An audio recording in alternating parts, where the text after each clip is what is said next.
Welcome to another edition of Hey Bobby with Senior VP of the Cleveland Guardians. My good friend Bobby DiBiasio takes time out of his week each week to join us on the show. And of course, the show is brought to you by our friends at Nika IBEW. So, Bobby, I wanted to talk about the business of baseball because a lot of us fans, we see the players, we see the contracts, and we think, okay, there's the dollars. We don't understand the Dolans and every owner in Major League Baseball what the business consists of. And I'm not asking you to go line by line with everything, but some of the things I was reading this week, for example, that in Major League Baseball, 279,000 baseballs are used during the course of a baseball season. Not only a lot of balls, but that's a lot of dollars. So that brought to mind, boy, business of baseball. People might not understand. And I thought maybe you can enlighten us, educate us a little bit on certainly the dollars besides player contracts that are used by the organizations for the run of Major League Baseball. Well, hello, Ray. And I think there are some who are truly interested in the business side of the game of baseball or all sports. There are many who are not. As you said earlier, I think it for many, it's how much are you paying players and open the gates and let us in and think it's that simple of a formula on how to operate a professional sports team. And it's not quite like that. It has never been like that. When you look at the costs involved in running a professional sports team in the Cleveland Guardians, I guess I'll just share with you the overall picture that more than 70% of all revenues generated by our franchise are turned back to the baseball operations. So it obviously is who we are as a baseball team. And so the majority of the revenue is focused on obviously player salaries, equipment, like you said. And when we talk about player salaries, we have to talk about, the nearly 200 athletes that are part of the Cleveland Guardians organization, not just the 26 men who are in the Guardians uniform that play a progressive field. So there's a whole lot of young athletes that we need to take care of, from our coaching staff, of course, our trainers, both the trainers and the strength and conditioning coaches, the nutritionists, the scouts all around the world, equipment, technology, et cetera, et cetera. One thing I don't think people really understand, Ray, is we have 7 campuses that we operate that are pretty costly, especially with the software and technology, where we need to put our money because, again, ad nauseum to try to explain the economic reality in Major League Baseball, we just cannot pay one player astronomical salary. No middle market team has done so. And so I challenge people to that little issue is there's one team right now that has a unique situation that is in the same market size as us, and that's San Diego. Once the NFL said goodbye to San Diego, as did the NBA, all of a sudden Major League Baseball and the Padres are the only show in town. So they get all the corporate dollars, they get all the fan attention. So they have revenue streams that are pretty unique, being the only show in town. So they're able to sign a Manny Machado or a Fernando Tatis to a long-term deal because of their unique situation. St. Louis is the best baseball town in America. Whether they win 10 games or 100, they get 3 million fans. So their revenue streams in that part of the country where they have that whole area for their broadcast rights much larger than a place like us or Cincy or Pittsburgh or Detroit, Toronto, where you have all these major league teams sitting in one pocket. And so you also have Milwaukee amongst the 15, 16 middle market teams because they have a dome. So people go to the games in Milwaukee in April and May because they know they're going to be played and they know that they'll be sitting comfortably in their ballpark. And so they generate 2.8 to 3 million fans a year, which gives them some added revenue streams that a lot of us other middle market teams. So amongst the 16, there's 3 that are pretty unique right now. We were the unique middle market team back in the 90s when we opened our brand new ballpark with the suites, and that started the steamroll of brand new ballparks because teams and cities were saying, oh my goodness, look what happened in Baltimore and in Cleveland, some small and no Cleveland Browns for a while, right? And no Cleveland Browns created like San Diego. The NFL said goodbye to our town and put us in a position to have some good revenue streams. Problem is, just to give people a little historical context, our payroll back in the mid 90s, let's say, with Albert and Kenny and Omar and Carlos and Sandy and Charlie Nagy and Jim Thome and the whole, we were maybe at 60 million during that time. And the Yankees might have been at 70. And then just a few years later, when regional sports networks went wild, sports marketing was on a trajectory straight up. The Yankees went from like 70 to 180 million, which middle market teams couldn't do that. It's just the reality of the situation. So people need to understand that the costs involved in operating a baseball team, especially us, we need to put our money, we need to be smart, and we need to put the money where it truly is going to make a difference in who we are, and that's in player development. Our 7 campuses, with all the technology and the nutrition and the kitchens and all the staff that's involved in the 7 campuses, and those are our Dominican Academy. The Dolan ownership has the finest facility in the Dominican that you could possibly have right now. It's an investment of 14, 15 million, just a remarkable facility for the young men of that part of the world who have an incredible passion for the game of baseball.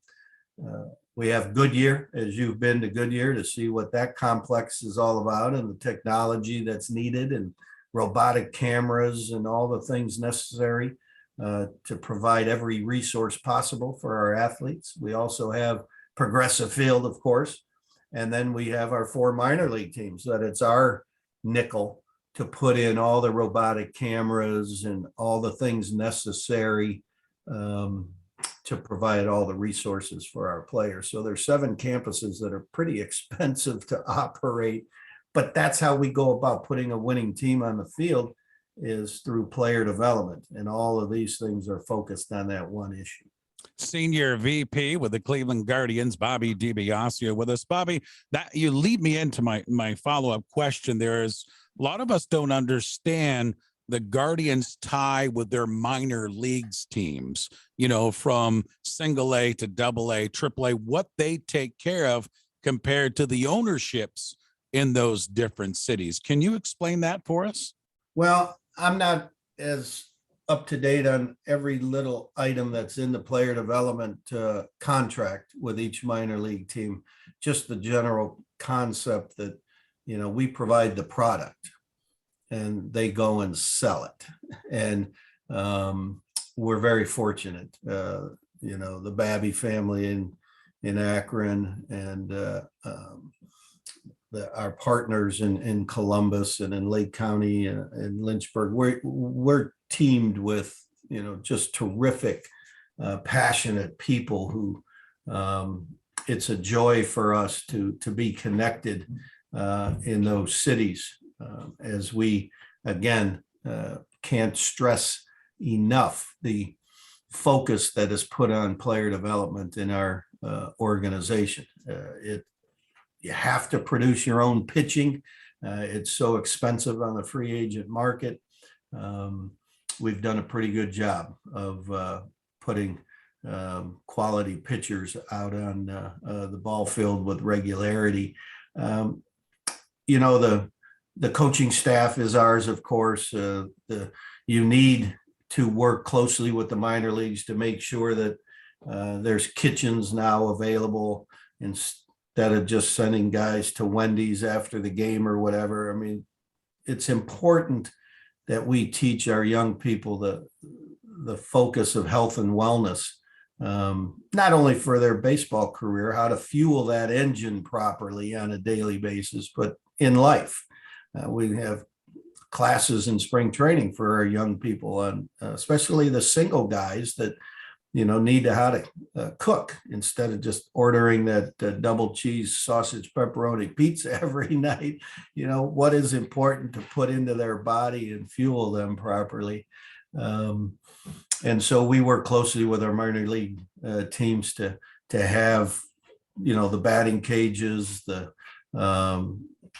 kitchens, all the software, robotic cameras, you know, the equipment is our nickel and dime. And so if you think about just the baseball product, and that's us, and then the entertainment and the selling and, you know, the enjoyment and atmosphere at the minor league park is the onus is on the minor league owner. Senior VP with the Cleveland Guardians. He's Bobby DiBiasio with Hey Bobby. Bobby, my final item this week, and speaking of business, Major League Baseball came out a couple of weeks ago and mentioned that they wouldn't mind expanding to 2 more teams into a couple of different markets.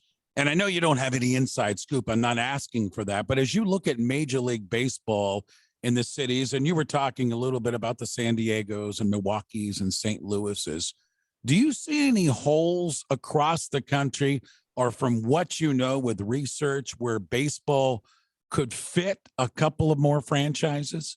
Well, that's an interesting thing, because I'm like you, very interested in this topic. Where in the country does it make sense? And I think you've heard from major league executives and our commissioner that we really need to settle in on the Oakland situation, and we need to settle in on Tampa, as there's thoughts of putting that ballpark in Tampa in a different location. And is there a receptive, you know, attitude from the community to do so? So those 2 things need to be finalized before we expand. Although when you hear the commissioner say he would absolutely love, you know, to get to 32 teams, and if you break it down into 8 4-division, 8 4-team divisions, does National League, American League go away and realignment pop in? And so therefore the Reds and the Pirates and the Guardians and the Tigers would be a division, which I think would be really cool. I'm, you know, as much a traditionalist, I would think that would just be really, really cool. So I challenge people to grab a legal pad and figure out what their 8 4-team divisions would look like, and then plug in, does Portland belong in there? Charlotte belong in there? Dallas, or Nashville belong in there? Could LA have 3 teams? New York have 3 teams because they're so large? You know, where do you place teams? Does the Northwest need another one to help out Denver and Seattle so they don't have to travel the furthest? Especially Seattle has more travel miles than any other team, obviously, in the game. It's an interesting concept. And I think it's an interesting exercise. I've challenged a number of different people with that, to just sit while you're watching a ball game, sit with a legal pad, and just, you're the commissioner of baseball, and here's how you think the eight 4-team divisions would look like, and what cities do you plop in.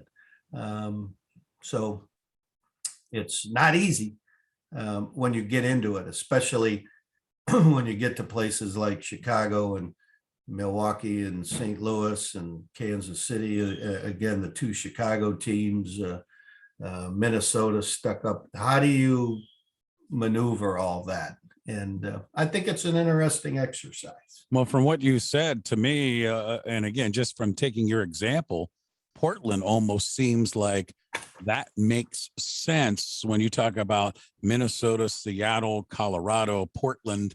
That could make sense to me as a division. I've always thought of Nashville and maybe Charlotte, but I think your exercise is well noted that maybe those don't make sense if you map it out and place those teams in. So you're right. I think it's an interesting exercise. It really is. And one thing, just to circle back on the business of baseball, I think it's important for people to understand how we operate.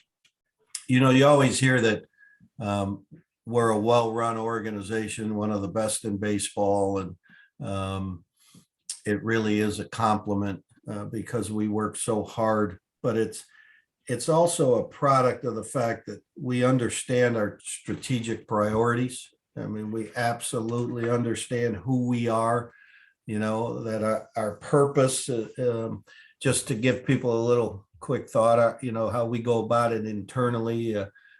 Our purpose is to unite and inspire our city with the power of team. Our mission is to win the World Series while creating a compelling fan experience. And then we have beliefs. We believe in our people.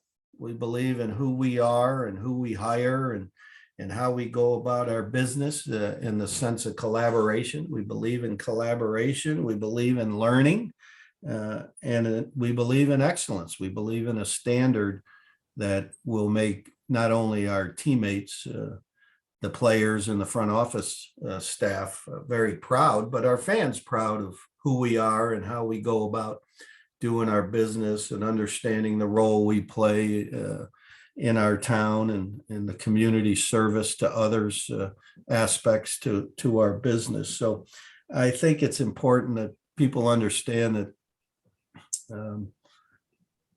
we are very proud when we hear that people think we're a well-run organization, and we work really hard at that with a real sense of teamwork. And you would think, well, you're a sports team, you would know what teamwork's all about. Well, it's not always that case in business, and you really have to work daily on the sense of collaboration. So the last thing, and as we talk about the business of baseball, we started off right with player payroll.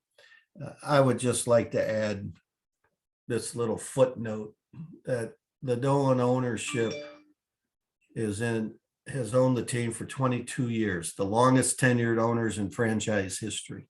And in that 22 years, we have the 9th best winning percentage in all of Major League Baseball. And there's only 2 middle market teams above us. I mean, I think 9th highest winning percentage in 22 years is pretty darn good. It means there's a consistency that you're putting a good quality baseball team on the field with regularity and consistency and a stability in your front office. And the only 2 teams above us, as I said earlier, St. Louis, the best baseball town in America, is up there. And then the Oakland Athletics, who had this incredible run with Moneyball and Billy Beane, are just a little bit above us. Everybody else, as you would expect, right? The Dodgers, the Yankees, the Red Sox, Atlanta, all the big market teams that have the revenue streams that the 16 middle market just don't have. So I wanted to toss that in just to give a little bit more philosophical approach to the business side of baseball instead of just the numbers. And business is good. with our Yeah. Cleveland Guardians, as you can tell. Another edition of Hey Bobby with Senior VP of the Cleveland Guardians, Bobby DiBiasio, brought to you by J.W. Dodado Electric. Bobby, as always, my friend, thanks for the time. We'll get together again next week for another edition of Hey Bobby. Thank you. Sounds good. Always a treat. Bye, Ray. Go Guardians.